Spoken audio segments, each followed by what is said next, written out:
And all of a sudden, we're sitting in bed. It's like 8:30, and coming to Fox Network or whatever, and they start showing all this surgery and all this stuff, scenes from, and then it stops, and it's me sitting in a conventional chair going, "It's a scalpel, not a magic wand." And it goes, boom, the Swan. And I went, and she looks at me and I go, "Did that just happen?" Yeah. And you had never been on television at this point. Yeah.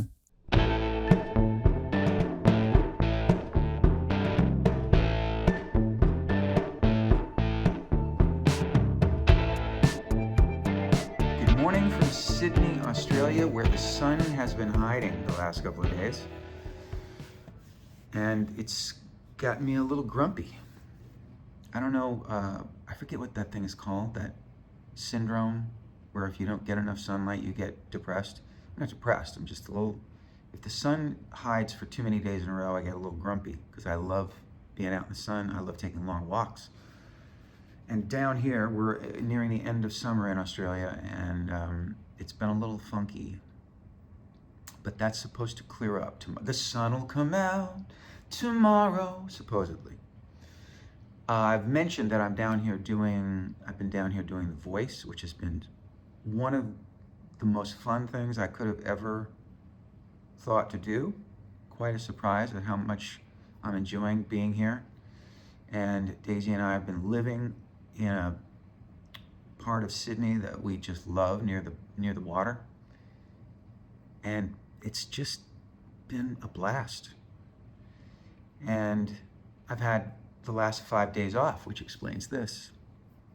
And it's been nice to just be just to veg out. We've been watching Suits. I watched Suits from the time it first came out, but Daisy had never seen Suits, so I'm rewatching Suits so that she can watch Suits, and we're binging the hell out of it. If you haven't watched Suits, you have to watch Suits. It's one of the best shows ever. And then I'm back to work tomorrow for a couple of days. I'm nearing the end of this experience, and I'll be coming back to the States in a couple of weeks. And I will be resuming filming this show, Stories to Tell. I want to thank all of you who have been so supportive and so complimentary. And if you haven't subscribed to the show yet, you should do that so you don't miss an episode, because we've got a lot of great ones coming. And today's episode features my friend, Dr. Terry Dubrow. Many of you would know Terry from reality television. He's one of the stars of a show called Botched, which is weird because last week we had Titus Welliver from Bosch, and now we have Terry Dubrow from Botched. Pure coincidence. Terry's also been featured heavily in episodes of Real Housewives of Orange County with his wife, Heather. Heather and Terry and Daisy and I hang out together as much as we can. They're lovely people, but we love hanging out with them because we laugh our asses off. And a lot of what we laugh about is Terry. Terry is a very renowned and respected surgeon, plastic surgeon, but also just an incredible doctor. And I have the utmost respect for his knowledge and experience and opinions about medicine. I haven't partaken in any plastic surgery yet, but when that time comes, if it does come, I'm calling Terry. He's a very knowledgeable guy, but he's so funny, and he's such a knucklehead. He would be the first to tell you. And we laugh our asses off when we're together. I'm so grateful that I met Heather years ago, about 8 years ago, through the podcast world. And when we met, Heather said, "You need to know my husband, Terry, because I think you guys are going to become really good friends." And she was right. The four of us really love spending time together. We actually have a very exciting trip planned coming up together, which I'm sure you'll hear about, maybe on this show. But I sat down with Terry recently and we talked about his trajectory, how he got into medicine, how he got into television and reality television. And it's this chat is fun and funny, but also informative, and it's a really, really fun episode. I hope you love every second of it, just as I loved sitting down with my buddy, Dr. Terry Dubrow, on Stories to Tell.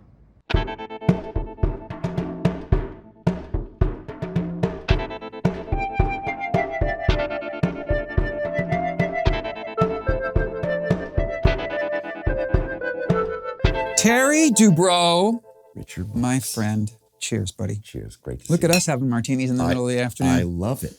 It's there's no better time than any time. Plus, we should let the viewers know that we're kind of pre-gaming. We are. We're going out Because tonight we are going out to dinner. How is it? It's, as always, Yeah. you make these perfectly. We are Delicious. going out and having a lovely dinner with our lovely wives. Yes. And one of my favorite things about my friendship with you is our wives. Yeah. And their friendship. Yeah. And I love your wife. And Yeah. think And you I feel love the your same. wife. Yeah. And we have your wife to thank for our friendship. Isn't that cool? You did her podcast. Yeah. And she comes and goes, oh my God, Richard Marx is on my podcast. And I said, really? He's fucking awesome. This is the other reason I love you. Because we know we appeal to each other's vanity. It's true. Always. Yeah. But yeah, she said to me, I think it's even on the podcast years ago. It's got to be 7 years ago, 8 years ago. Yeah. And she said, just listening to you talk, you need to know my husband, Terry, That's because what she told me. you guys have a lot in common. In fact, you remind me a lot of each other. Yeah. And so, usually when somebody builds that up, it's usually sort of like, really? Yeah, I And you know. meet the person, you're like, you and I were like a fucking house on Immediately. fire. I know. Immediately. Instantly. Yeah. it's Yeah. great. Anyway, I'm very grateful for your friendship and I'm thrilled you're here. But it's kind of fun because I've interviewed a couple of, and by the way, it's not an interview, we're just chatting. Yeah. But I've had a couple friends on this show who I realized in all my years of being friends with them, there were things I didn't know about them or asked them that are sort of, now I feel like I know them even better. Now, you and I have talked a little bit in our friendship about your childhood and your beginnings. Yeah. But to dispense with that, because I always find that, I don't know about you, but like when people start talking about their upbringing and their childhood and how I start to tune out pretty quickly. So we just need to move this along. But, So don't bore me. That's the message. but here's a question I haven't asked you in all these years. I know you grew up in LA Yeah. and I know that you had an older brother and we'll talk about that. Yeah. But I don't know how you ended up in medicine. And did you have anybody else in your family prior that was in medicine? Or like at what point did you go, I think I want to be a doctor? So, I grew up in the Valley with my older brother in a small bedroom with 3 stepkids in the other part of the small house. So not wealthy. No. Construction plumber was my stepfather. Wasn't a very nice guy. And I was very cute, physically attractive till I hit about 12. You're still cute. No. No. Okay, you're very kind. Well, you're a handsome man. Oh, okay. I appreciate that. But no, I was like people. You were exceptional. Like everybody was like, oh my God. Like not as cute as you, but seriously. And this is why we're friends. No, but I was like, you know how you still have it and you always had it, but you're exceptionally handsome, if I may say so. You know what I'm talking about. Go on. No, but it was like, how did you get all that talent and look like that? I was exceptionally cute as a kid. And then I hit puberty and it went away. I know, like overnight. I mean, I think you're just being really... No, I'm serious. In fact, to the point where people would stop my mother, oh my gosh, your son is so... So I always felt special growing up. And then I hit 13. But when you were a kid, was there any talk of you modeling or acting? She thought, oh, maybe you could be an actor. Maybe you can do this. And I don't know. So I went from this feeling of being very special to overnight in junior high school, I wasn't. So I wanted to get that feeling of being special back. And the one thing I was very good at was school. Yeah, you were a great student. Great student. Super smart. Like, were you the smartest kid in your class? No, but I always got A's. Gotcha. And I had a good work ethic. And I think what happened was... And did you enjoy it? Did you like I work? liked it a lot. And so in pursuit of getting that specialness back, I thought, well, what am I going to do with my life? I'm a very good student. Let's just get straight A's. So I got straight A's and I'm in high school, and people were saying, well, what are you going to do with this? I said, well, I'll go to a college. And they go, but to do what? And I thought, I don't know. And so, which is frankly where most people, when they go to college, they don't know what the fuck. Yeah, but I never thought about it because there was never talk about success in my family. You know, my stepfather was a construction plumber. We didn't talk about money. Nobody was interested in being successful. And so, long story short, they said, well, maybe you should be a dentist. And I said, why? They said, well, they seem to have a nice life and they do pretty well. I go, okay. So I volunteered at UCLA School of Dentistry when I was a junior in high school. And I worked in a dental clinic, and it was the most boring thing in the world. And I thought, I don't want to do this. They said, you know what you should do? You should go volunteer in the emergency room. Mm. So I walked into the emergency room. Because that's not boring. No. And so, I went to Yale for part of my education. Yes. And I volunteered in the emergency room at Yale University. And the residents were just amazingly bright and interesting and well-spoken. And I loved the smell of the hospital. And Was it like an episode of ER? It is. Yeah. It is. And and the residents were all just sort of good looking, brilliant. They called it relaxed brilliance. They just stood here like this, and everything that came out of their mouth was articulate. They knew this thing that nobody knows about. And I thought, this is the coolest thing in the world. I must be a doctor.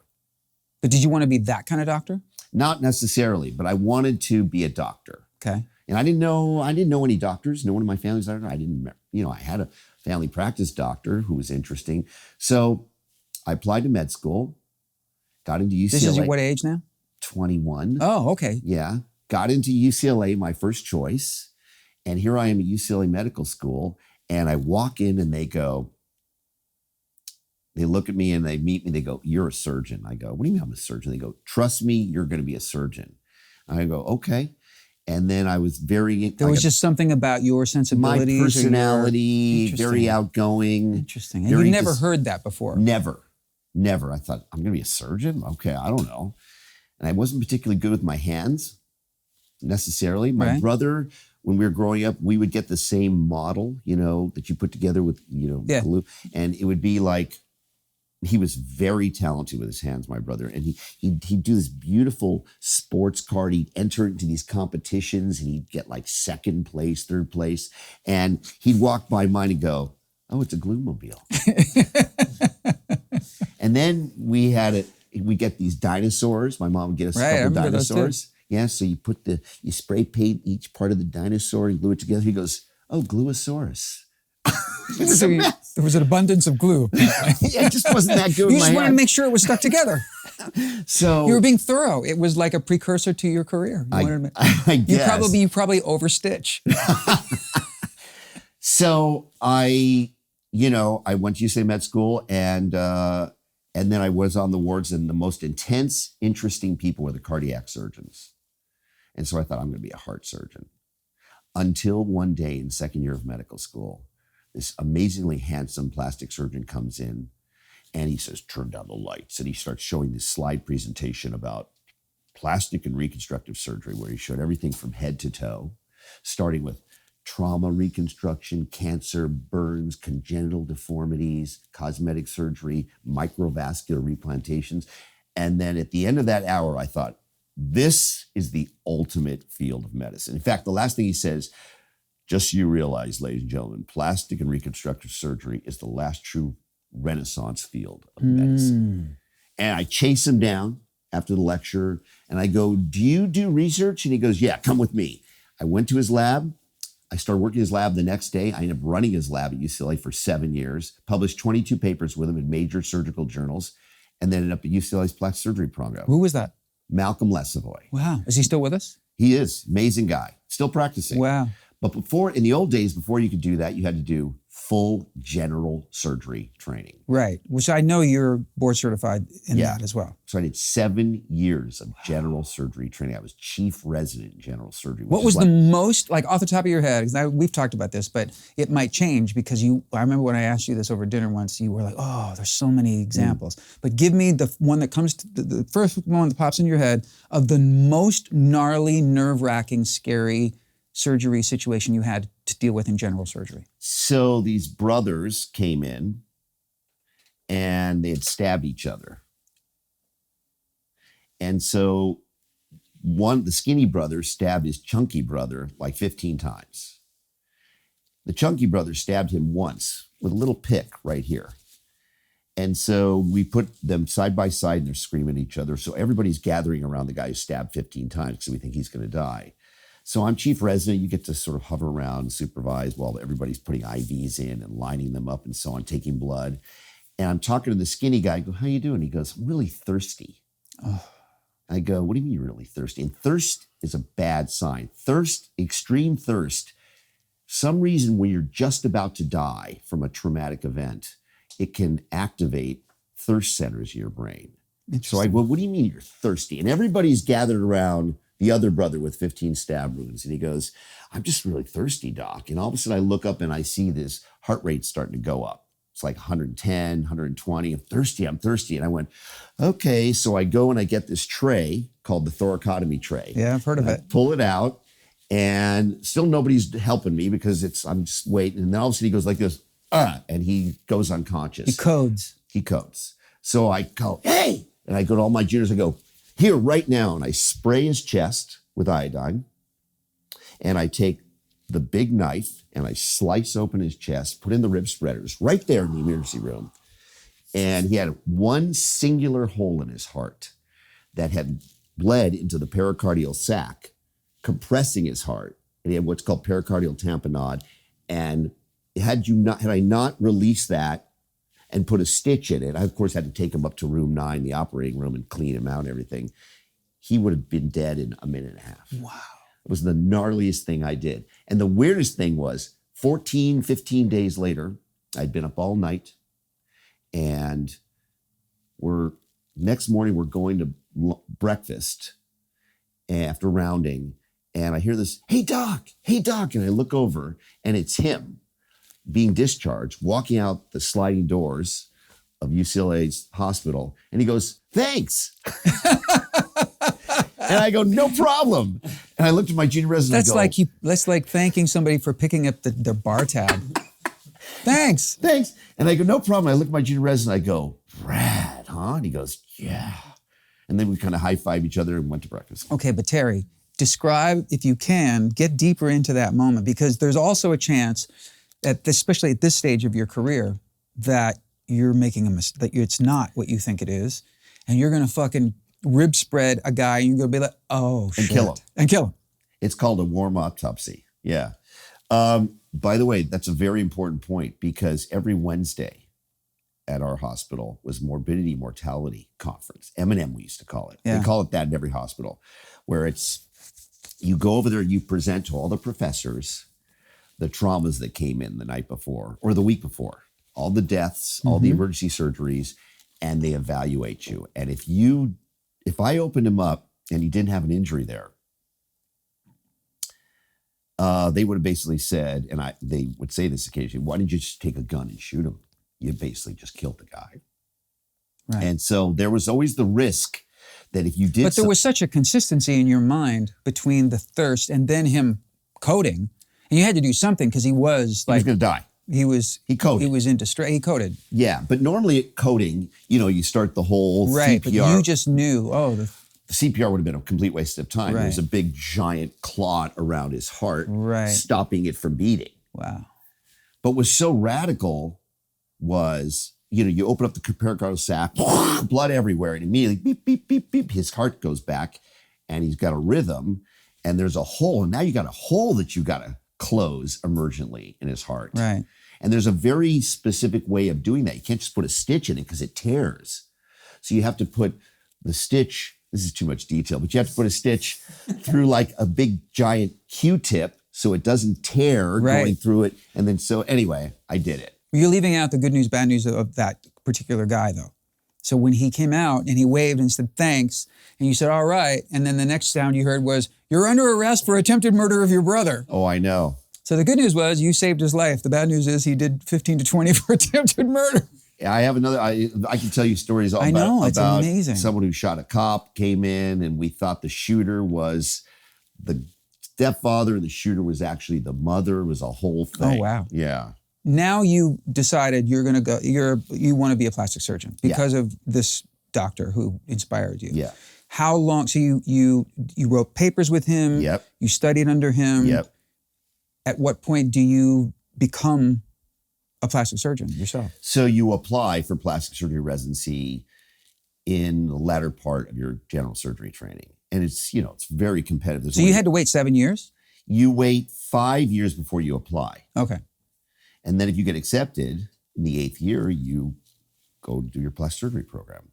So because I was his protege and because I published so many papers, and a few of them were kind of landmarky type papers, I was the second most sought after applicant in plastic surgery that year. So I could have gone anywhere. Right. Harvard, which wasn't the top program. NYU was the top program, but I wanted to stay at UCLA. Yeah. So I went to UCLA.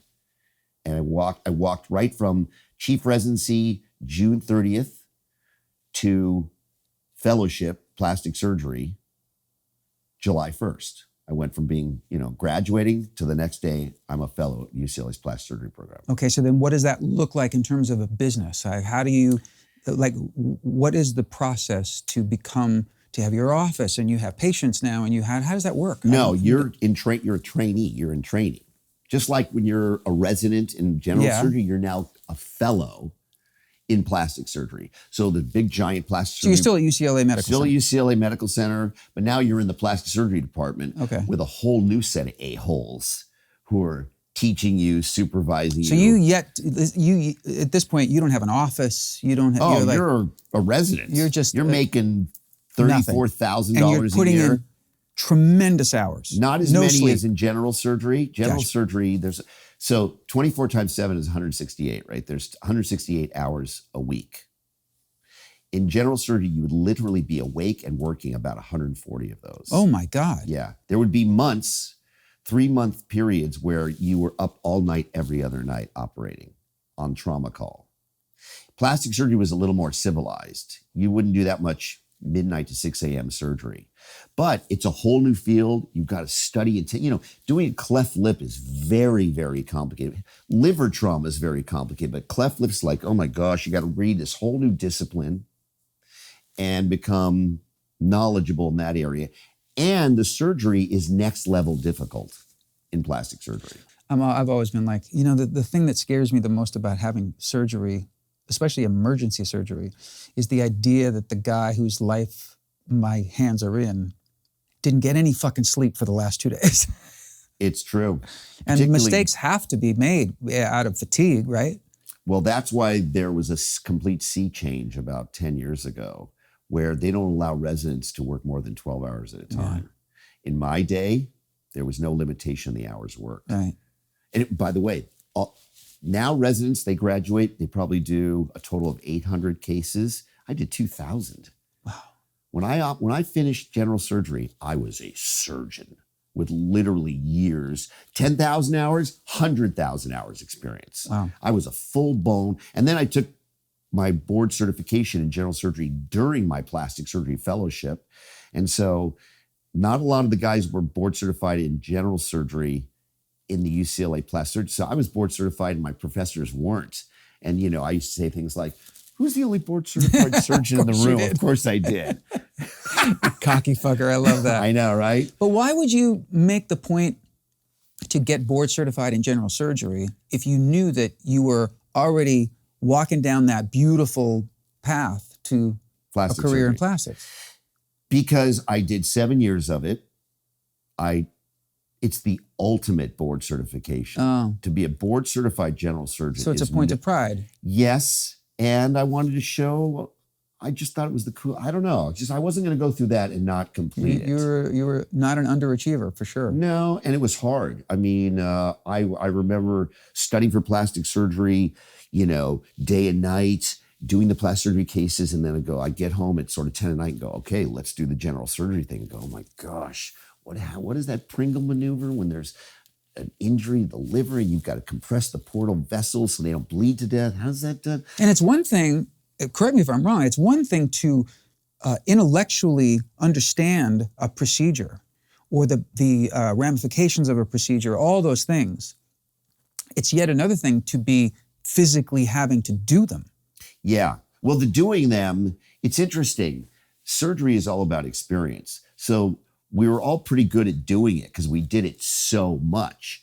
But to be tested on it and all the variations, they don't test you on how to do it right. They test you on when it goes wrong. Right. So in general surgery, you got to take a day-long written examination, and then you go to Chicago for a 2-day oral examination, which is brutal.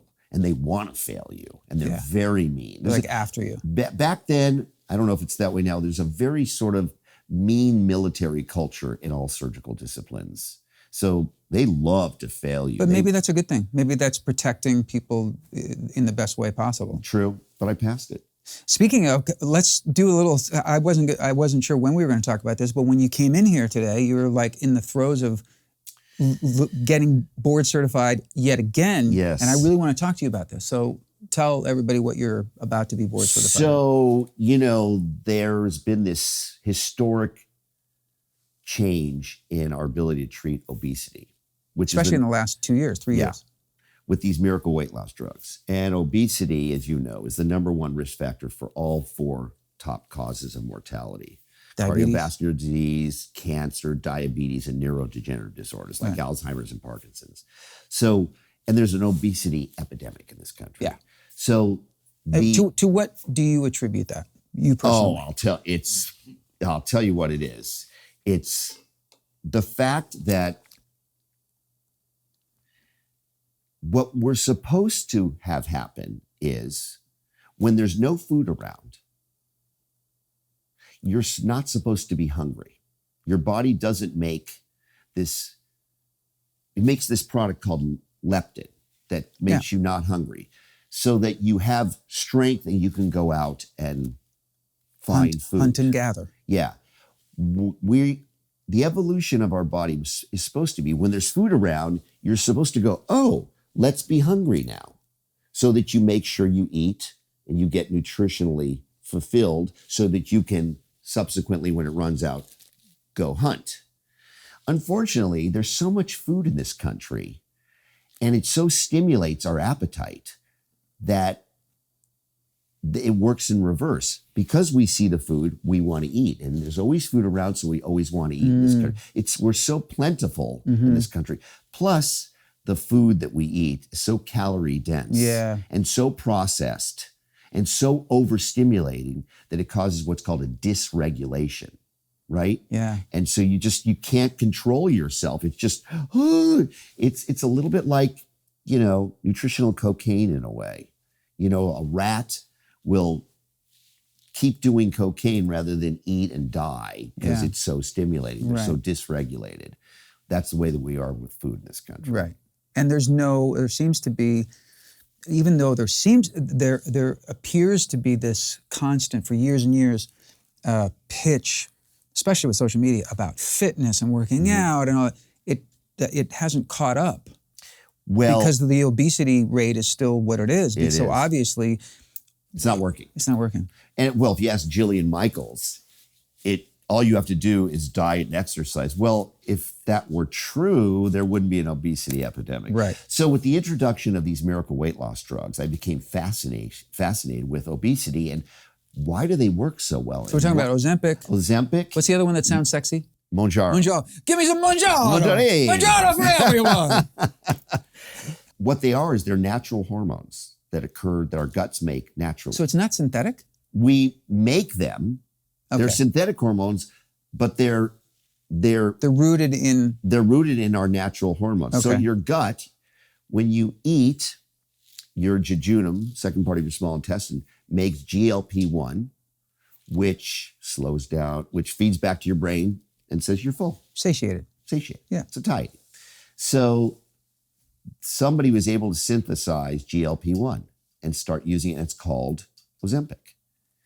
And they started using it on diabetics because it not only makes you feel full, it increases insulin, pushing glucose in the cell. And that's the problem with diabetes. You don't have enough insulin, or the insulin you have doesn't work very well. You're insulin resistant. Long story short, that sugar in your system causes inflammation, causes disease, causes heart problems and cancer and so on. So when you use these GLP-1s, they increase insulin sensitivity and they send the glucose into your cells. So you're full, you're controlling your sugar metabolism. They're fabulous for you. Okay. Then they found, and so they started using them in diabetics about 14 years ago. Not for weight loss. No, they had no To control idea it diabetes. caused weight loss. None. Gotcha. What it does is it decreases your hemoglobin A1C, which is a measure of your last 3 months sugar in your blood. So everybody should know their hemoglobin A1C. Like, I'll bet yours is like 4.9. If it's above 6.5, you're diabetic. Everyone should get a blood test. Yes. And know their hemoglobin A1C. It's like the single most important, that and probably your HDL and your LDL and your triglycerides, but hemoglobin A1C. So it's fantastic for diabetics. And they didn't really realize it, but like a friend of mine, his pancreas started to give out. And he's been on Mounjaro for a bunch of years. And he started bragging to me about 10 years ago, I don't know what it is with people when they get older and they get fat. I've gotten skinnier. Oh, but he's not But he's on Mounjaro. Yeah. He had no idea it was his diabetic injections that he was doing once a week. It was because he wasn't taking it for weight loss. No. Right. It was just a byproduct. He was taking it for his diabetes. What's the hair loss drug that started out as Rogaine. For prostate, right? Well, minoxidil. Minoxidil for blood pressure. Oh, that's what it was. Yes. Yes. He started taking Mounjaro and it was controlling his diabetes. And he's like, I'd see him go, dude, how come you're so thin in your 50s and now 60s? And he goes, I don't know, I work out. And then all of a sudden somebody put it together that it has amazing anti-obesity effects. And so they started using it for non-diabetics in just obese patients. And it works amazingly. What's the difference between Ozempic and Mounjaro? So Ozempic is GLP-1. It's one of the gut hormones. Mounjaro is GLP-1 and GIP, another gut hormone. Two of them. Oh. So it's just a lot more effective. So why wouldn't everybody just take Mounjaro instead of Ozempic? Because they don't know. Gotcha. And insurance will cover Ozempic in diabetics. It'll actually cover Mounjaro, but doctors don't know yet. This is such a brand new field. But wait, if you don't have diabetes, can you still get Ozempic covered by insurance? You can get Wegovy. Oh, it's another It's offshoot the of same it? exact drug. It's like, Advil, ibuprofen. Right. So Ozempic has been renamed Wegovy. So the FDA says, yes, you can market it for obesity in non-diabetics. And it's covered by insurance. And it's covered in insurance if your BMI is greater than 30 and you have what's called a comorbidity. You have like high blood pressure and you're overweight. Right. Then insurance will pay for it. Interesting. But what's so crazy about these drugs is everybody who's like 10, 15 pounds overweight, who would never meet the criteria, are now using it for cosmetic weight loss. Yeah. Like I'm doing. Okay. I'm on Mounjaro. Really? You look fucking great. Well, thank you.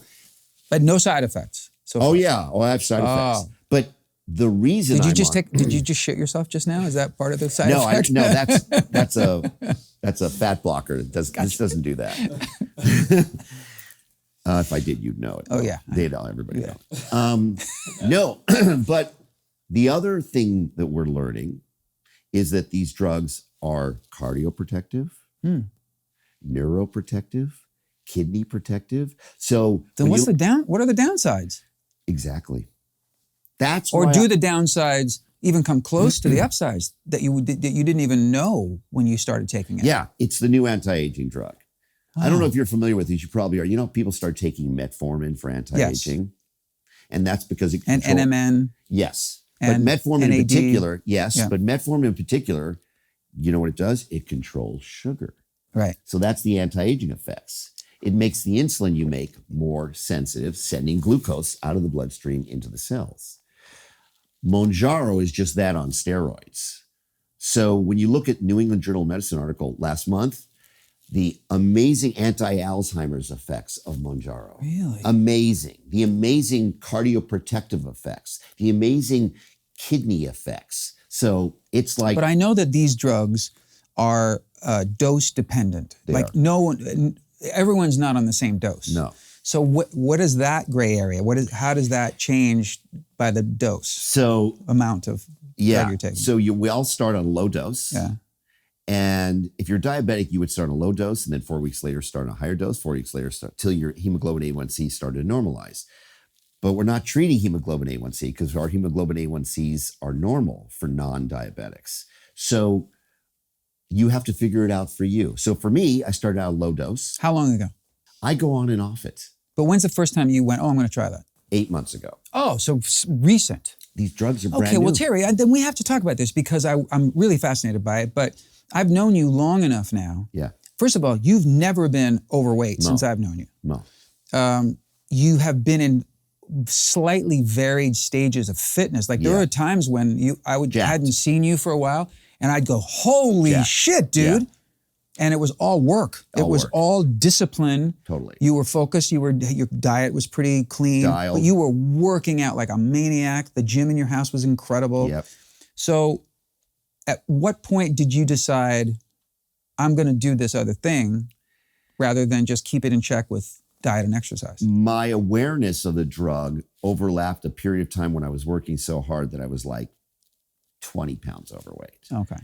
And I looked into it and I saw these New England Journal of Medicine articles about it. And I got in a fight with Jillian Michaels in the media Oh, yeah, I remember about that. the use of it. We were ragging on each other. And I thought, you know what? If I'm talking so much about it, I should go on it, see Yeah. what it's like. I went on it and I lost so much weight so quickly that my hair was falling out. Oh, wow. Telogen effluvium, it's called. And So what happened was you were not, your appetite was suppressed, which meant you probably weren't getting enough protein. exactly. Yeah. And vitamins and so on. I wasn't eating at all. Gotcha. I would literally go to my favorite restaurant, and you know I like to eat at Oh, restaurants. yeah. And I'd look at the menu and have no interest. It just killed my appetite. And that was on a low dose. The lowest dose. Wow. And I got side effects, and I still have side effects. I get indigestion from it. Okay. Very significant GERD, reflux, indigestion, heartburn. But so no one knew how to use it for just weight loss. Everyone knew how to use it for diabetes. So you got to figure it out for yourself. So I went on low dose. I lost all the weight way too quickly. I literally lost 22 pounds in 4 weeks. Wow. It was too fast. Yeah. And And were the- you working out as well or no? I was working out, but it was, you can't outwork, as Right, you know, a bad right, diet, you know, the right, cliches right. that are true. Did you lose a lot of muscle? That's the problem. When you go on these miracle weight loss drugs, if you don't increase your protein and you don't increase your resistance training, you will lose lean muscle mass. In fact, on a normal diet, when you diet and exercise and you lose weight, 75% is fat, 25% is lean muscle. Right. When you use these miracle weight loss drugs, probably 60% is muscle. Yeah. Not good. And that's bad for anti-aging, big time. Very bad. But if you eat the appropriate amount of protein, if you do resistance training, Mm-hmm. it'll be near the 75-25 that you Okay. would get with a regular diet and exercise. So I lost all this weight. My hair was falling out. My skin was hanging out. I looked terrible, but the scale was fabulous. Yeah. So you got addicted to the number. Oh, you know, see, you've never been chunky. But when I you- was chunky when I was a kid. okay. But the experience of getting on the scale. And my father fought obesity his entire life. My Really? father was obese. Really? Yeah. Interesting. So I'm sorry, go ahead. No, but there's a very interesting association between parental obesity Mm-hmm. and subsequent child obesity. In fact, if your one parent was obese, there's a 4 times greater risk that their kids will be obese. If both, there's a 14 times greater Yeah. risk. But Yeah. anyway, Yeah. so I thought so I went off it because I was going to go to Europe with Heather and I want to eat again. Right. So I went off just so I could eat and enjoy myself. So I gained all the weight back very quickly. It? Oh, yeah. Oh, plus. But in a lot sooner than 4 weeks, I bet. No, it took me a while. But I gained it back. And then I thought, okay, I got to do it a little Did your bit. hair recover? It and did. Like other, yeah. It did. Because I know you're the only thing that like that's neck and neck with your appearance or your body is your hair. Like you don't want to.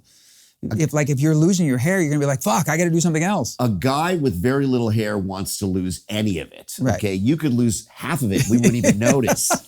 You suck. I love you. So I then started to figure out for me how to use it. And I'm constantly being interviewed in the media about these drugs. I've been identified as a person who has some knowledge, interest, skin in the game, and expertise. And I thought to myself, I'm a plastic surgeon. Here I am holding myself out as an obesity expert. I think it's time to become board certified in obesity medicine. So I thought, okay, I'm going to do all the courses and take the exam. Why? And I told everybody. But I love this about you though, because you're like a fucking dog with a bone when it comes to this stuff. Like you're like, when you decide, you know what, that is going to make me look so much more credible. I'm going to feel more confident in what I'm saying. People are going to respect my opinion more because you're going to continue to be asked about this. It is one of the hottest topics on social media, which is really the only news that we pay attention to these days, right? I really admire the fact that you were like, I'm going to know my shit. I'm going to be able to prove that I know my shit. Well, I think, yes, that's the reason I wanted to know about it. I wanted credibility. But the truth is, if you are board certified, you are more credible. You actually are an expert in it. And so in 2.5 weeks, I'm taking the exam. If I took it today, right now, I would definitely fail it. But, Yeah, you got time. But I got time. But like I was telling you earlier, it's right before we started filming, he's looking up this fucking wet berry thing. Wet berry. Thiamine deficiency that causes high output cardiac failure. Yeah, yes. That's going to be on the test. For sure it's going to be on the test. Can I ask you a question that's a little bit selfish, but I think it will also inform other people who've done the same thing. So about 18 months ago, I made a radical change to my diet that I never thought I would be able to do, which is I eliminated all processed sugar, all added sugar. And so the only sugar that's in my diet for the last 18 months is monk fruit or a little bit of stevia. No aspartame, no sucralose, none of that stuff, right? So it's a form of keto. My carb intake is like down to almost nothing. Really? Yeah, so the only sugar I get is natural sugar and alcohol. There's I don't have any added sugar in my diet for the last 18 months. But and you eat breads? Hardly. But you're not in ketogenesis. You're not. No. You're not in ketosis. No, but the diet that I adhere to is what people who are into that subscribe to. What I've noticed though, well, two things. One is I did lose a little bit of weight. Yeah, I bet. But more importantly, even 6 months after I started, where I cut out sugar from my diet, I did these series of tests. And my doctor, our friend Rob Heisinger, brilliant guy, called me and he said, look, across the board, your numbers are incredible, but they've always been pretty good. Yeah. I've always been pretty healthy. But he said, the thing that I can't believe I'm telling you, because I just turned 60 at this point. Yeah. I'm 61 now. He said, you have no traceable inflammation in your body. Yeah. So my question is, in relationship to Mounjaro and Ozempic and these drugs, is how close could you get by eliminating sugar from your diet to the benefits of those drugs? More. But it's just harder for people to do. Oh, and not everyone is as disciplined as you are. Dude, I'm not that disciplined. And I used to say for years, look, we all have to live. I was vegan for a long time. I'm still mostly vegan, but I do allow some vegetarian in my diet. I stopped eating red meat when I was 18 years old. I've been super healthy. But the one thing I was like, I love a fucking scone. Yeah. Give me a maple scone, man. Yeah, Give me course. the best. What's the best chocolate chip cookie in town? Yeah. And now, a year and a half later, You don't I eat 'em, don't want it. You don't want it. I have eliminated the craving for it. Once in a while, somebody will hand me something, and to be polite, I'll take a bite of it, and I'll go, oh yeah, I remember what that tastes like. And it's delicious to the taste buds, Oh, yeah. but I don't want it. I know what it does to my body, Yeah. and I'm so grateful that I did that for myself. Yeah. Well, you can't achieve the health benefits through these hormones. I see. That you So can they're do. all, it's still, they're Band-Aids at a certain point. Because at some point you have to go off these drugs, right? We don't know. It's such a new field. I don't think I'll ever go off it. I'll tell you why. I think, Because look at you. I mean, I'm amazed. No, I think, No, I mean, you look fit, but And- you don't look skinny or you look fit. well, I've increased my protein and I try to so lift you're- weights all the time. Gotcha. You know, you have to do resistance training over the age of 55. I think that's maybe the smallest I've seen your waist, though, since I've known you. Really? Like you got this going on. When you got out of the car and I greeted you at front of the house, I mean, you always look great to me, but I noticed like you were like, Well, These- I've been a lot more ripped than this. in the Oh, I know. past. Yeah. But I think until there is some significant negative thing associated with Mm-hmm. these drugs, which there isn't. And people say, well, you don't know. 10 years from now, you're going to find out, really? course. We've already have 14 years of experience in diabetics, and they're a lot more susceptible to side effects and Right. complications than non-diabetics. So if it was going to happen, if it was going to cause cancer, if it was going to cause this or that, we would have seen it in the diabetics. Mm-hmm. I just think that these are so health span enhancing. You ever heard of the term health span? sure. Yeah. So for your audience, we talk a lot about longevity, but Yeah. who really cares how long you live if the last 10 years of your life you're not It's healthy? not lifespan, it's health span. It's health span. Health span refers to the period of time which you live in a healthy Yes. manner. Yes. So it's all about health span. These drugs elongate your health span without question. So I think unless I can't stand the GERD, which I'm hoping some of these side effects. Is it daily? Is it all the time? Oh my gosh, I have 4 Tums in here, Yeah. and I have Carafate, which is a very Oh, so it's constant. Does Does it wake you up at night? Yeah, oh yeah, I have to take it all the time. Well, you're really not supposed to drink alcohol when you're on these Oh, drugs. that would be that's my one. I'm like, Yeah. I only started drinking 10 years ago. Yeah. Is that right? Yeah, I didn't really drink hardly at all. I didn't drink Till I met Heather. Daisy Fuentes, Is that true? and she taught me how to drink, and I So- love it. Like, By the way, so did Heather. yeah, I met Heather, I was 38, yeah. had 1 glass of anything, and then Sex and the City was on. I met Heather and she turned me on to Cosmos. I go, what are these Cosmos? I'm drinking. I go, my gosh, this is alcohol? It's delicious. The best. Well, for me though, it's the taste, it's the ceremony, I love it. and it's just part of my love affair with Daisy. You know, she had already learned at that point.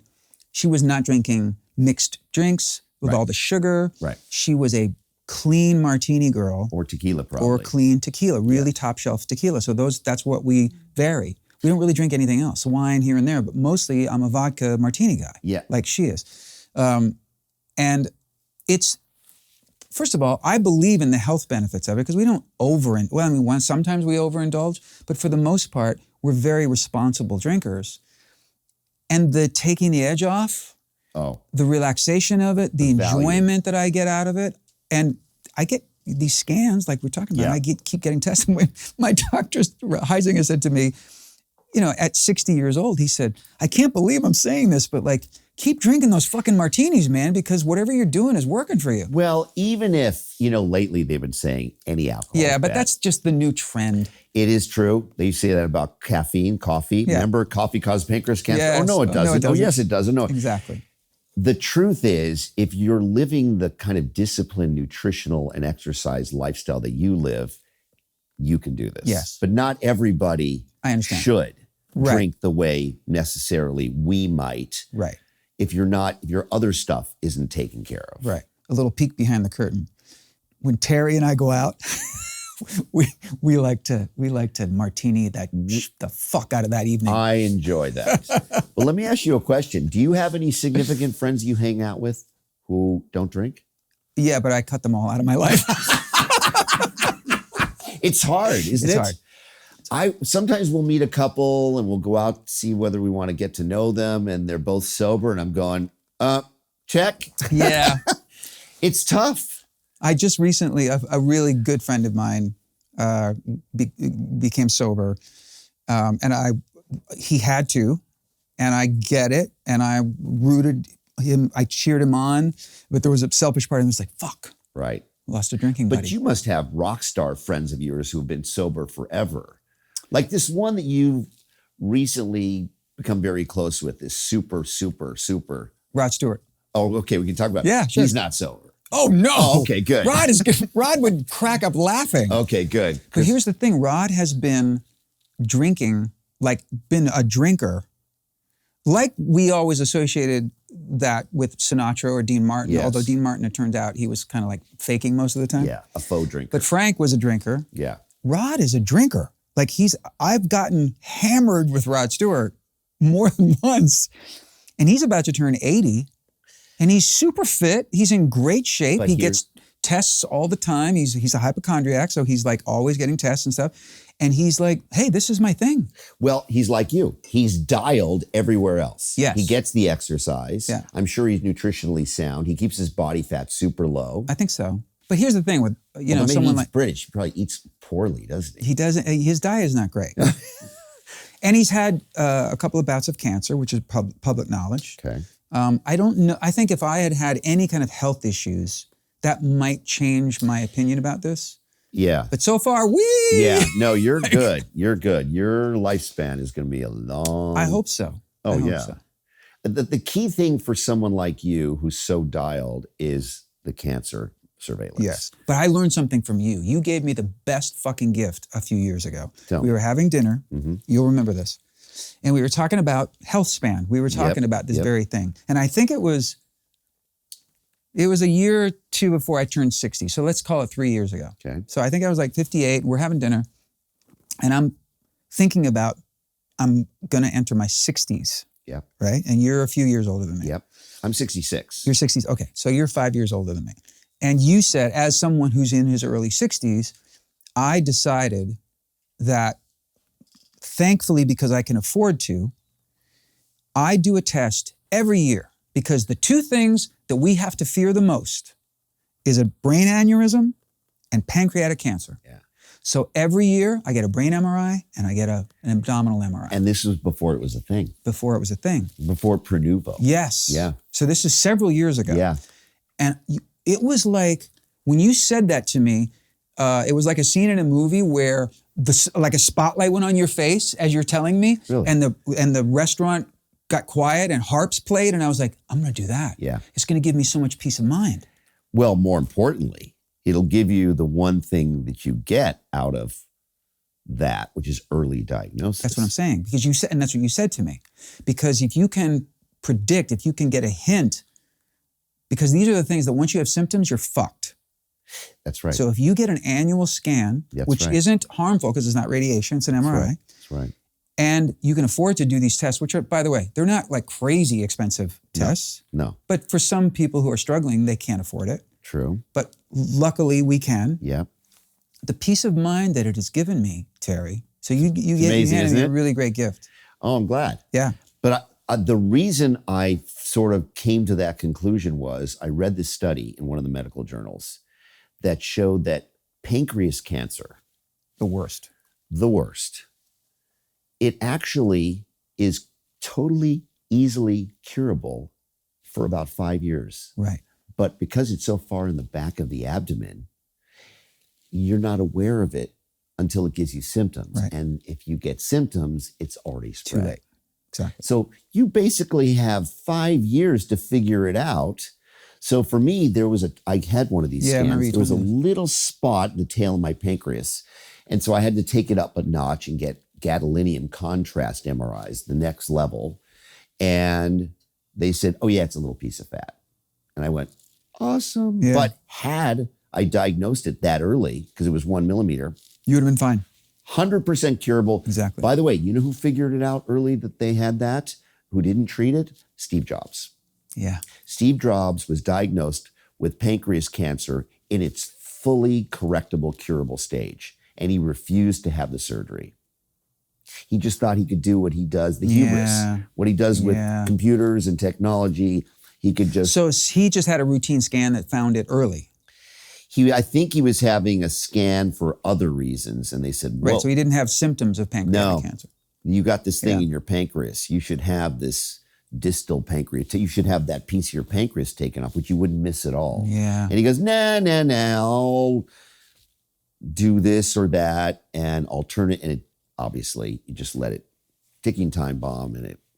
When I turned 60, I said to Daisy,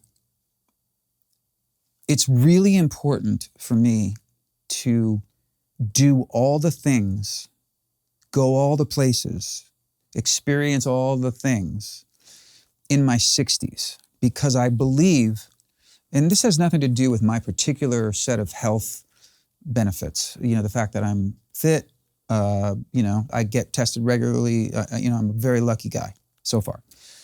But I think to myself, skeletally, muscularly, in my 60s, I can see myself doing just about all the things I want to do that are even physically rigorous. That you could do in your 20s, really. Yeah. I mean, I still, like the other day, I was playing some fucking town. I can't remember where I was. And it was after the show, and I'd had a martini after the show with the guys, and I go up to my room, and my room was at the very end of this long hallway. And I was still kind of buzzing from the show, and I was feeling really good. And I rounded the corner, and my brain went, "Oh, the room it's the last room." And I sprinted. I ran as fast as I possibly could down this hallway in this hotel at 1 a.m, just because I knew I could. Isn't it? And I felt so invigorated. I felt like I could fly, and I still feel that way. When I'm out hiking, when I'm working out, I feel strong and fit, right? I don't necessarily believe that I will have the benefit of that in my 70s. It's very smart to do it this way, though. Like, this is my decade to get this shit done.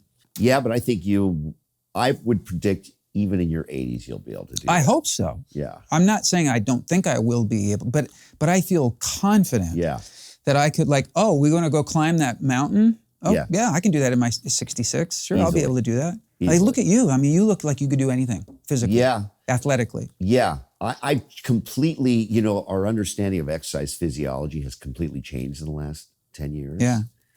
And it used to be push yourself as hard as you can all the time. Do as much high intensity interval training as possible. Clearly, that's not the way to maximize health span anymore. Right. It's all about long, moderate intensity exercise now. But so I used to want to do 6 days a week, run 6 miles a day. That's, try to get 35 miles a week in. Now I would never do it. Plus, I'm a lot older and my, but that's like risk versus reward. I mean, it's true, but it's also not clearly the way to elongate your health span. The way to do it is the hiking, the slower, longer, lower impact. Intensity. Yeah, it's called zone 2 training. Yeah. Yeah, where you don't get your heart rate that high anymore. And still a couple times a week, you do want to do the high intensity, but much shorter than we used. So when Orange Theory became a thing and high intensity interval training became the hot topic in exercise physiology, and the fact we talked about this post-exercise oxygen consumption, this big thing where even after you're done with high intensity interval training, you continue to burn calories afterwards. That's the big thing with high intensity. I joined Orange Theory and I got the plan that allows you to go as many times as you want. And I think in the first year I joined it, there are 365 days in a year. I did it 303 times. Wow. Which basically I was doing with your every personality, single, I know. That's why they said I was a surgeon when I went to UCLA Med School. And, I started to sort of run out my hips and my knees and, I'm getting tibial issues and so on. But that was the feeling then. Now, think I'm so lucky that as I've gotten older, they've said it's better to do longer but slower. Yes. It's much easier to do it. Yes. And so our understanding There's still great benefits. Yeah. That's why I'm so interested in this board certified in obesity medicine, because I'm learning so much about just general health and anti-aging. And it's so powerful and it's so phenomenally interesting. Well, the more you know, the more I know. Because it's so fun to have you as a friend. Because you'll text. Yeah, I text him all the time. I go, hey, what do you think about this? You think I should take this? What do you think about this combination of? Well, we were just texting back and forth about this yesterday. So the hot thing in Beverly Hills right now, which is cutting edge, unclear if it's dangerous or healthy, but it does make major changes, are these peptides. And if you put someone on these peptides, just like if you put someone on steroids, they're going to look very different. Right. They're going to lose all their, and who knows what these peptides are, but that's the hottest, newest, weirdest wild west thing in health right now. But it's wild west because there's no science. There's no science, and you don't know what's in it. None of it's FDA approved. None of it's been tested. And if there was ever a thing to sort of rag on, it's peptides. But what they do to people. I know a guy who went to this Beverly Hills clinic and got peptides 2 months ago, and I saw him like 2 weeks ago, and it's like he walked through a time tunnel back 20 years. Really? A time machine. He has no body fat. And I looked at him, I go, so are you on growth hormone and Anavar or something? Because I know a lot about all that anti-aging stuff. He goes, no, I'm not on steroids. I go, you're on something, dude. And he goes, peptides. I go, what do you mean peptides? He goes, I go to this guy. Here's his name. So I looked at his website. He's getting injections? These are injections. But, by the way, all hormones are composed of amino acids, and branched amino acids are called peptides. So every hormone, every steroid is a peptide. You have it in your body anyway. So to call something a peptide is giving it sort of a neutral. Right. But if you called it steroids, we'd all go, well, geez. Right, because it has such a negative. So I don't know what he's on, but that's the hottest, weirdest. How old is he? He's 67. But he looks in his 40s. Excuse me, he looks like he's in his 40s. And he starts listing off, he works for a very significant company that does movies, like giant movies. And he's like co-VP of one of these giant companies, okay? And he goes, this actor's on it, that actor's on it, this actor's on it. I'm going, it's the thing. Yeah, he said it's a thing right now. And, okay. Until it's not a thing. Right. We'll keep an eye on it. Yeah. So you asked me about this thing, and I did. Well, no, it was initially NAD. NAD. Does Rob like NAD? He said that there's not enough. It's too. That's what I love about him. The only thing that he says is, and I don't know if it's peer reviewed, but I think it is. The only thing he feels really confident in recommending is NMN. Yeah. Which is what Sinclair is on. Yep. I think, is Brian Johnson on NMN? I don't know. Probably. See, but some of these guys, I just feel like some of the disciplines, and I'm a disciplined person, but there's a point where I feel like these guys are giving up the fun in their life for the sake of living longer and maybe healthier. And I just feel like there's a balance there that. But one could argue that you do that with sugar. Yeah, but I don't. But you don't miss it. I don't miss it anymore. Yeah. Well, you've always been so disciplined about your diet. I mean, to not eat chicken, fish, burgers. That I don't miss. But I haven't eaten any of that in decades. Yeah. The only thing that was a little tricky for me was when I was strictly vegan, was to never have a scrambled egg. Yeah. To never have a piece of cheese. Yeah. And so, and I wasn't really benefiting. In fact, my numbers were actually a little less great on a strictly vegan diet than when I incorporated a little bit of, and for me, it's a tricky thing because I am an animal rights activist, so it's a little tricky for me. But I've noticed that I am scientifically healthier. No question. Introducing some more vegetarianism than strictly veganism into my life. Yeah, better fats. Yeah. Better Although there's proteins. great, there's avocado and but those aren't as bioavailable. We could talk about this all day long. It's all day long. And I also just feel like, it's just got to be what works for you, what feels good to you. I don't really. I mean, I go through periods where I'm a huge, like you, animal person. Yeah. In fact, you know. Oh, you told me the story. You had to tell the story about like, because we had some interactions where Daisy and I, because we haven't eaten any animal on a plate in so long. Yeah. And you were kind of like giving us a little shit about it. And then you said you went somewhere. You were having a meal. Remember this? They put down a piece of meat and I went, all I could see was death on the plate. And it just ruined me. And I couldn't eat any animal products for a while. Yeah. But I mean, for me, I'm such an animal person that when I see this horrible hurricane and flooding in North Carolina, when I see all that water rushing through that town, you're thinking about the animals. I think about all the cats and the dogs. They're all dead. They're completely helpless. Completely. Yeah. So now that we're on a fun topic, now that the vibe is great, I want to talk a little bit about, or a lot about, what was the catalyst that made you go, oh, I'm going to get into reality TV. I'm going to become a celebrity.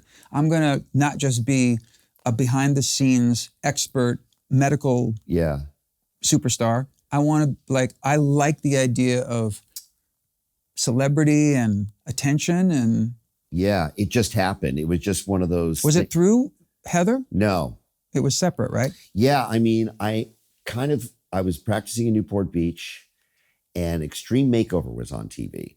And it was a big reality show about doing makeovers.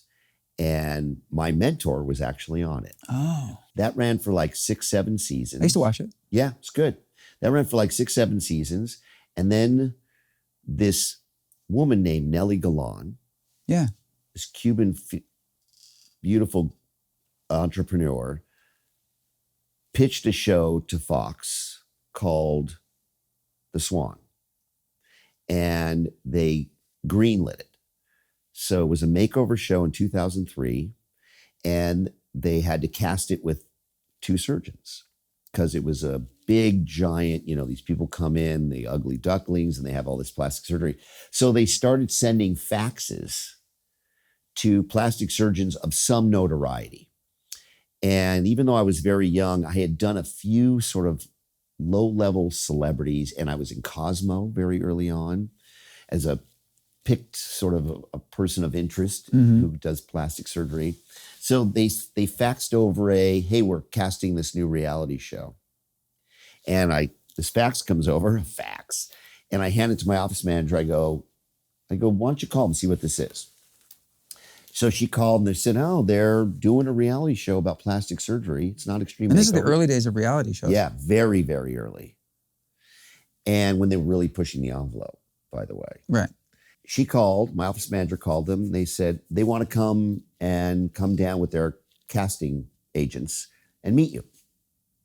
So they went to I think they sent this fax to like 75 plastic surgeons. Maybe 70 of them were in Beverly Hills and 5 of them were in Orange County. So they came down, the 2 casting talent agents or whatever, and they sat down and said, tell me about the show. We're doing the show. It's going to be involved they didn't really know what it was, but it's going to involve a lot of makeovers.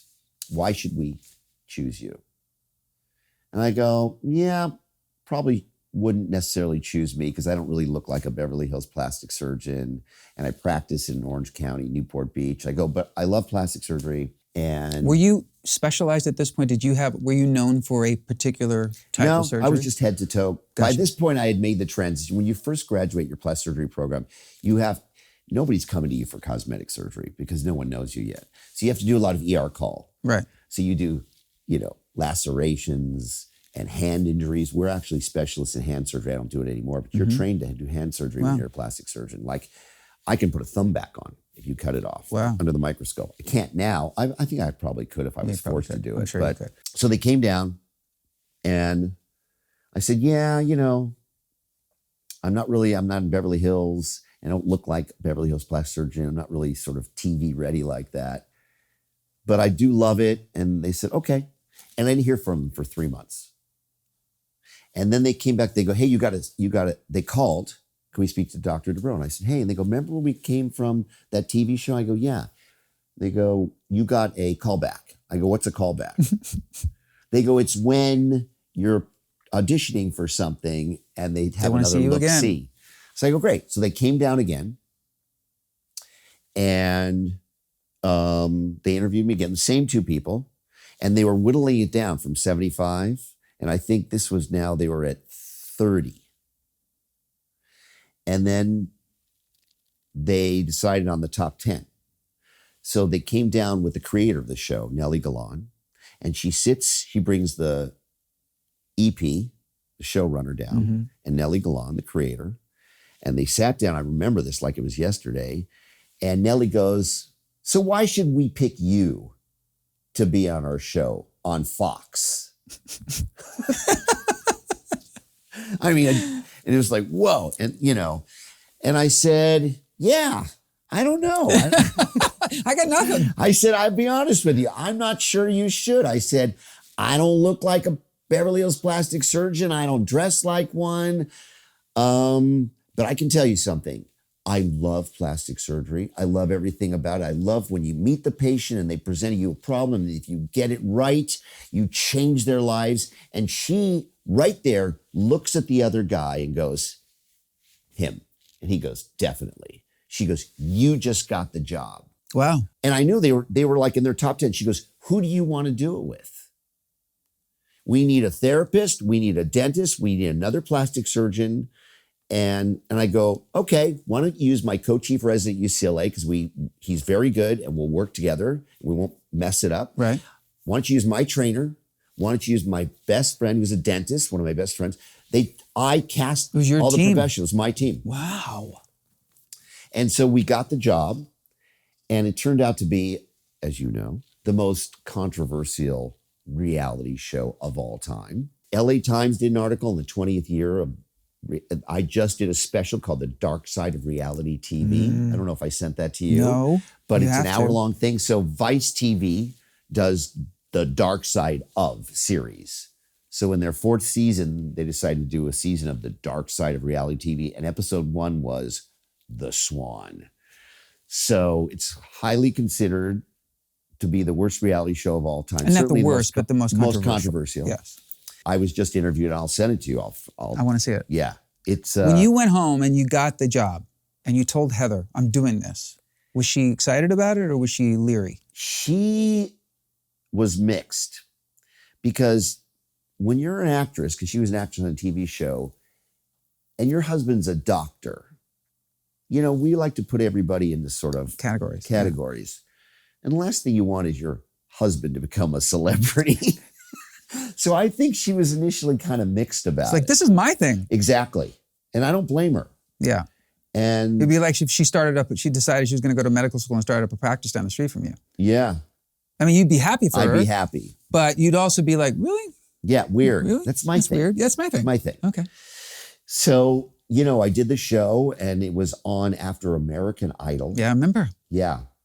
And I remember the first promo for it. So it was like huge eyeballs. Like huge eyeballs. Huge. And I remember the first promo, we did the show, it went away because, they go to post-production for months. And we're watching American Idol. And all of a sudden, we're sitting in bed. It's like 8:30. And coming to Fox Network or whatever. And they start showing all this surgery and all this stuff, scenes from... And then it stops, and it's me sitting in a conventional chair going, it's a scalpel, not a magic wand. And it goes, boom, the Swan. And I went, and she looks at me, and I go, did that just happen? Yeah. And you had never been on television at this point. Yeah. Never. I had written a book called The Acne Cure, and I got, it was sort of a bestseller for a short period of time. And I went on the CBS morning show. And I was they even gave me media training. And I sat there on the couch across from the two morning people, and I could barely complete a sentence. I was so nervous and so self-aware and so locked. And Heather said, I think TV is not your thing. Right. I go, definitely. TV is not my Turns thing. out, however, cut to. And so it was a huge hit. We did 2 seasons of it. We were going into the 3rd season, and then they decided they didn't like the message of it anymore. Somebody new took over Fox. His first move in taking over Fox was he canceled us. And then it went away. But then I became sort of identified as a guy who would deliver safe plastic surgery, who could talk about plastic surgery on TV. And you quickly became very comfortable in front of the camera, obviously. Very. How did that balance hit you? Like when you became, it was overnight, you're in everybody's household. Yeah. It's a controversial show. There's press about you. Yeah. This is before social media still. Yes, thankfully. But you're being talked about. You're a celebrity now. You're in the public consciousness. How does that, in a good way or a bad way, affect you in terms of your profession? And you're going into the OR, and now people are like coming to see you for different reasons than maybe, you know what I mean? Did that fuck with you at all? It didn't. But I will tell you, when you're on TV, you're suddenly booked. Yeah. You're the most famous plastic surgeon overnight in the world. So your business just went through the roof. I was booked. And so... And you were in Orange County at this point. I was in Orange County, Newport Beach. And I love plastic surgery. I love doing it. But when you're a surgeon, just like when you're a rock star, what you love doing is performing. When you're a surgeon, what you want to do is operate. And it's even more important as a surgeon than it is probably a rock star. Because when you're a rock star, you're already very good. Yeah. This is an increasing slope of excellence. And the more you do, no matter where you started, even if you weren't that good, you're going to get very good with those 10, 20, 30,000 hours. So you want to accelerate your excellence rate. Yeah. And it did. It took me from a guy who was good to like 2 years later, I was where I would have been 20 years later. Yeah. And it turned me into a really, really experienced plastic surgeon. Okay, I'm so glad you brought this up because I don't know that I would have remembered to. So I have this vivid memory of the first time this happened, because this happened several times in my hanging out with you. And I told people about it. And I remember coming home from that dinner with Daisy, and I said, so I had this conversation with Terry that I think our wives were deep in conversation about something else. Basically, at this point, when we had this conversation, you were already well into Botched. You were a bona fide celebrity reality show guy who enjoys. That's one of the things I love about you. You enjoy the celebrity. You enjoy the perks of it. You're really gracious to people, which I love. Yeah. You were known as much for being a celebrity as you were a surgeon. Yeah. And in this particular dinner, you said, "Can I tell you about this surgery I did today?"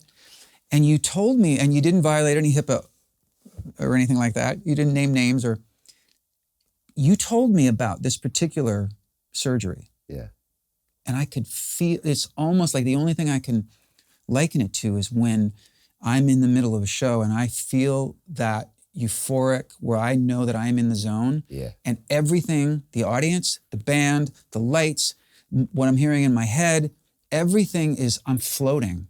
Like I'm just so in command of what's happening. Yeah. My skill set is enabling me to be at the very best level I can possibly be. Right. And when you were describing the surgery to me, and this has happened several times, I found such a respect and admiration for you in that moment as a surgeon, as a scientist. Yeah.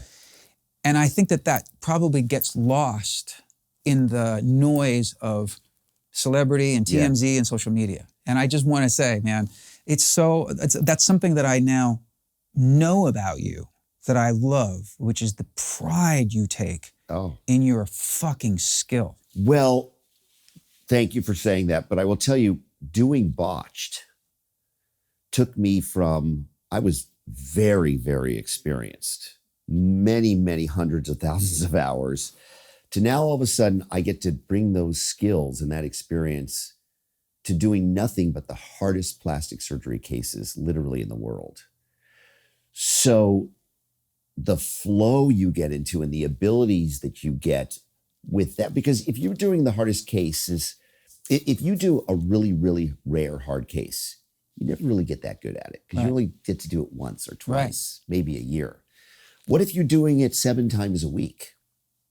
Now all of a sudden, you're in the flow all day, every day, and you're doing the most fascinating stuff, and it's just unbelievable. And it's not exactly the same. I don't know. This isn't talent. This is experience with some talent. That's not Yours you're- is no. but you have a God-given thing. You're minimizing your no. No, but what I mean by that is you have this gift, okay, that you always had where you could write a number one song at 19. How is that possible? I don't know. Okay, right. You don't know. I don't know how. I don't know how I write songs. Right. You know how you do what you do. Yeah, but there becomes a point when you get so many hours and years of experience. I see what and you're then saying. you add the most difficult cases to, then all of a sudden you get like this gift, this superpower that you don't even, you watch yourself do it. Like, I don't know, how do you play guitar, piano, drums? I took piano lessons. But it's a gift. So, but it's like a self-induced gift that you get to enjoy. You know what it reminds me of? I always say, if Tom Brady could have Tom Brady's body at age 25 with Tom Brady's brain and experience now. Yeah, that's a good example. Forget it. Well, we don't degrade as surgeons as we get older. There's no degradation of our skills. Right. So I get to get better and better. I'm better now than I was 3 years ago. Yeah. So the flow, it's so enjoyable and so interesting that and every day is another. See, that's the other thing. When you compare, we look at the similarities or differences. So when I was thinking about this, when I'm going to do a big show, and it's the night before the concert, and I'm drifting off to sleep, and I'm thinking about the show, I'm thinking about the set list, I'm imagining it. There is this horrible worst case scenario, I realized, that I never think about, which is, if I did, I could say to myself as I'm drifting off to sleep, but somebody could get crushed by the crowd, or somebody could trip and fall and be stepped on, and that could be but that's not going to happen. no. And has it ever happened in a concert? Yes. Yeah. It's so rare. Yeah.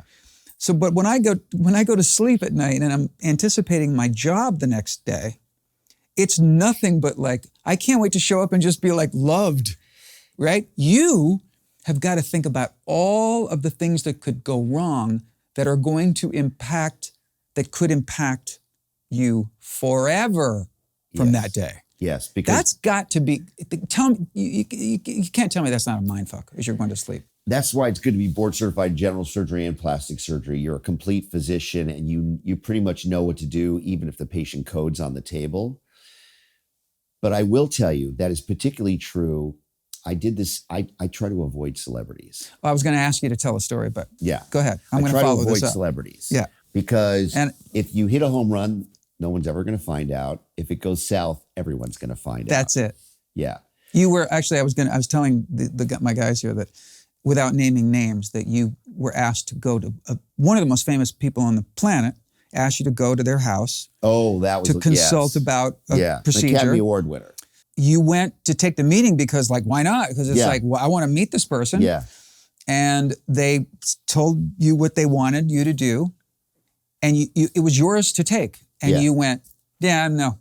And I went, why? And you went, because I don't want to fucking work on celebrities. And here's why. I actually told her, I said to her, so here's the thing. Because I always err on super honesty when it comes to being a doctor, even if it's to my detriment. I said, here's the thing. What you need is really quite straightforward.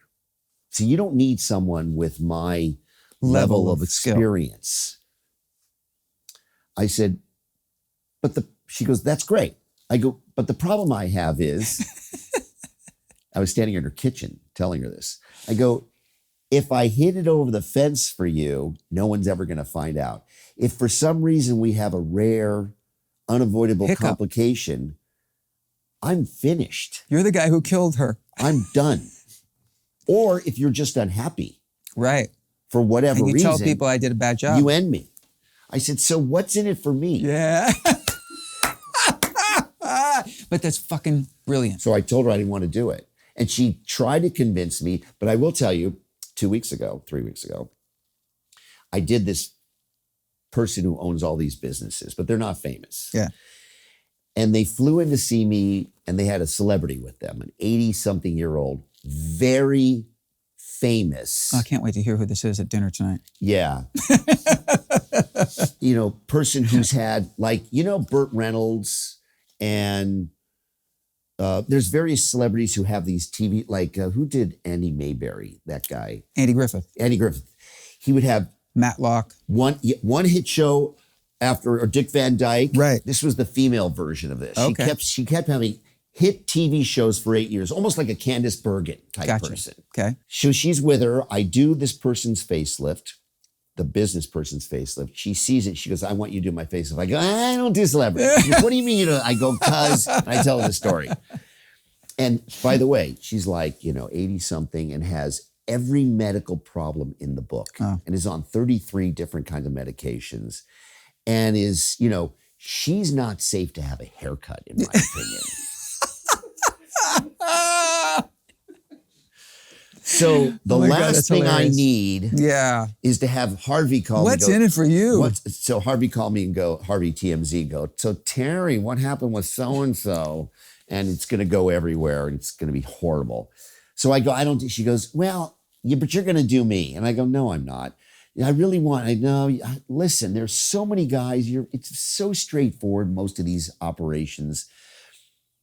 And then she talks to my surgery coordinator. Long story short, she goes, she really wants you to do her. I go, she's so sick. Let's send her for every clearance in the book and we'll find a specialist who won't clear her. So I get a neurology clearance, cardiology You're like, clearance. God damn it. Rheumatology clearance, pain medicine. So she's not as sick as you think she is. Psychiatry clearance. Wow. And I'm trying to piss her off, to be honest with you. She goes, screw you. I'm not getting all these clearances. This means she's got to go to 15 different because you're trying to get her to just move on. Go somewhere else. Yeah. Go to Manhattan and have one of those guys do it. And everybody's clearing her. And all of a sudden, she's on the schedule for Monday morning, 2 weeks ago. And Sunday night. And you're going to break precedent. What am I getting? It's like, I made her go through all these clearances. I mean, I almost can't not now. And I didn't sleep very well that night.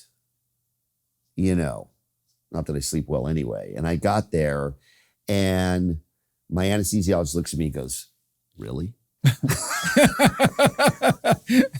He goes, what happened to the celebrity thing? This is a major celebrity.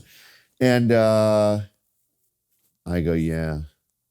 I go, let's just not talk about it. Let's just not do anything different. Let's just put the music on and let's just get in the flow. Yeah. The flow. Yeah. I call it the flow. You put on your EDM music. Put on my EDM and I just did it.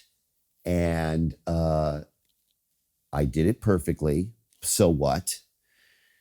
We had a nurse with her, of course. For 14 days, I demanded a nurse be with her. Never unheard of that you would demand that. She comes in the next morning and her oxygen saturation was 82. And normal, right now, your oxygen saturation is 98. Yeah. So 82. So it looks like she's, could be dying. Yeah. And you're like, this is why I don't do this. Yes. And her face looked so bruised. It looked like I cut off all the blood supply. So even if we save her physically, this is going to all die on her. And I thought, okay, so here we go. And I sent her for this. I sent her for that. She ruled out hyperbaric chamber. The whole thing. Oh, by the way, she needed hyperbaric, but she had this lung thing. She couldn't do it. She couldn't do it. Oh my God. But then I looked it up and I found some studies where if she's monitored in this way, she could. So we went, I said, the nurse we hired for her and one of 9 nurses over with, and she was on FaceTime the whole time. And anyway, awesome. It turned out great, but it was 3 days of hell. 3 days of you going, this is why I have to stick to mine. So you won't do another celebrity after this? Why? Yeah. I was going to say, that was you dodged that bullet, luckily, because you're good, but that should have just cemented your decision, by the way. There's so many good plastic surgeons everywhere. Yeah. You hit a tennis ball in Beverly Hills, you're going to hit a plastic surgeon on the head. As I get older, and I'm vain, we've talked about this many times, another thing we have in common, we're vanity brothers. I have never had anything done. Right. Years ago, like maybe 8 years ago, the one time I had Botox, one time, one Only injection. once you've done it? That's it. And I Wow. didn't like it. Yeah. But I was really thin at this time, and my face was looking gaunt. Yeah. And I had a little and I didn't like it. Yeah. I've never done anything since then. And one of the great compliments I get, like from trolls online, is like, "Ooh, Mr. Facelift." I'm like, "Wow, you think I had a facelift?" That is a compliment. Yeah. Yeah. But I don't rule it out. No. Never say never. And but that would be a really scary thing for me. Yeah. You want to go to someone you don't know Yeah. and someone who does celebrities. Yeah. The anti-Terry Dubrow. Yeah. Yeah. And there are plenty of those guys around. What would you say, first thing that comes to your mind, what's the thing about what you do that you like the least? And what's the thing you love the most? I love, No, start with the worst. okay, the worst. I do very difficult surgery on people who have really been ruined very frequently. You're cleaning up messes. Yeah. And it's very high risk. I have a lot of experience. I have a very low complication rate considering how high risk it is. But they don't necessarily evaluate the post-op result relative to the pre-op condition. It's not like they just went in to get cosmetic surgery. Yeah. They had horrendously bad cosmetic surgery. You're polishing a turd. Yeah. So I can take someone who, if it's on a scale of 0 to 100, right? Like you're taking a chemistry test to get into med school and you want to get in the 90s. I can take someone who has like a fail outcome from their previous plastic surgery and make them an 88 sometimes. I try to get a 93 on all of them, but I can make them an 88. That's a very randomly specific number. Well, 93 is an A Oh, right. on the test, Gotcha. right? Yeah. That would get you into med school. It's all relative to what I've been through, right? And an 88 will not, but it's a B plus. Right. So if you go from an F to a B plus, that's a good outcome. Hell yeah. They expect a 96 a lot of the times. I don't like that. And you can't blow them off and go, "Are you kidding? Yeah. Are you punking me?" Yeah. You went from a complete, you can't go out in public to like you're cute. Yeah. Right? Yeah. And they want to talk about, well, my breast, my nipple. Exactly. is I go, it's 2 millimeters. And I don't say it that way. Yeah, I know, but your brain is going, "You And I go- fucking moron." And I go, but you're closer than most people are naturally. Right. You're within nature's normal. They expect, because it's me, that it's going to be, so unrealistic expectations is the hardest part. I get it.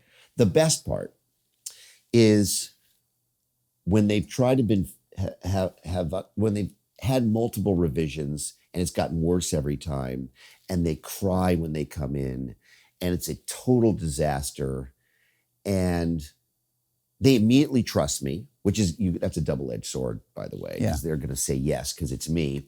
They immediately trust me, and they just want to jump on my table, and I see them 2 weeks later with their healed result, and they're literally crying and hugging me.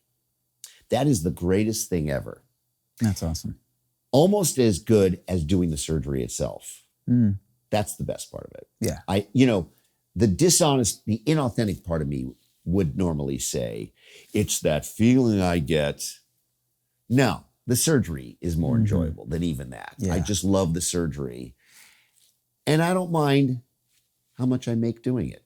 Yeah. Just to be perfectly authentic. But it also, it's a part of our previous conversation today. But I think knowing you, the thing that you're describing is, it's a rare thing, I think, for anyone in any business or any profession to have such a sense of confidence in their skill, in their ability to do what they do. Yeah. And know that they do it. If they don't do it better than anybody else on the planet, they're in that top 1%. Yes. Well, it's funny because people say, well, you operate on your relatives or your friends. That's a different dynamic. It is, but I say no. Right, but that's got... because you lose objectivity theoretically. That's all I'm However, if they have a problem that's difficult, I will. Right. because I feel like, well, who has more experience Right. anywhere doing this? I don't want anybody else trying this. Right. So Heather, over the years, has had some friends who wanted me to operate. I always say, no, I don't do friends. And then they'll show me their result. And I go, oh, yeah, that's really hard to fix. But I've done that 2,000 times and I can fix it in 20 minutes. I go, okay, I'll do you. Because it's just not. Right. So I do those cases. Yeah. But it's a result of your confidence and your skill level. that's that. Yeah. So tell me about this new show, because I don't know about it. You just said you're about to launch into another show. So it's a new show for NBC Universal where we are essentially reversing plastic surgery in people who've had too much. Oh. So it's not so much fixing bad plastic surgery. Not bad. It's taking the enhancement and taking it more natural. Yeah. Because what has happened Interesting. recently is young celebrities have regretted their plastic surgery. The best example is Kylie Jenner. Yeah. Now talks about, gosh, I wish I never did my lips and so on and so forth. So this is a new show where people move into a house of some notoriety. Everybody knows these people. I know. Here I am with celebrities again. Mm-hmm. I'm taking it away. And we see the process. Is that always possible? Not always possible, right? We'll see. But there's some things that you look at it and you go, well, I can't take that. Well, back I to wouldn't what it have. was. I wouldn't take them on. Right. Okay. Yeah. But there are things that you'll go, oh, I could just remove, like maybe it's a lip implant or a lip filler or whatever, and take that out. Yeah. It's like when a woman has her breasts reduced. Yeah. Right. So these are people of some notoriety who regret at this stage of their lives doing that thing. And there's a therapist and there's a well-known person who works on another show who's sort of famous.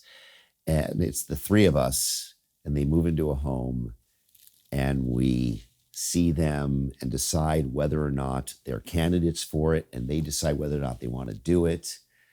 And then they walk through this thing and come out the other side. And they're all celebrities? Yeah. Oh, or wow. influencers or some like 15 million followers kind of things. Interesting, we'd have this discussion right after I said I won't do celebrity. And now here we are doing this super high-end reality show of just this. There was I don't do celebrities, but there was the silent parenthetical, unless the price is. Well, the joke that I have that actually happened once is I go to see this patient in my office and she has all the red flags you could have. And she's just an absolute no. So I come out of there after the consult and I give the chart to my surgery coordinator waiting in the hallway. I say, not for $1 million would I operate on this woman. So then I go see the next few patients and I come out and she's waiting in the hallway and I go, she looks at me with a smirk and I go, what? She goes, how about 200,000? I go, 200,000, I'll do it for her.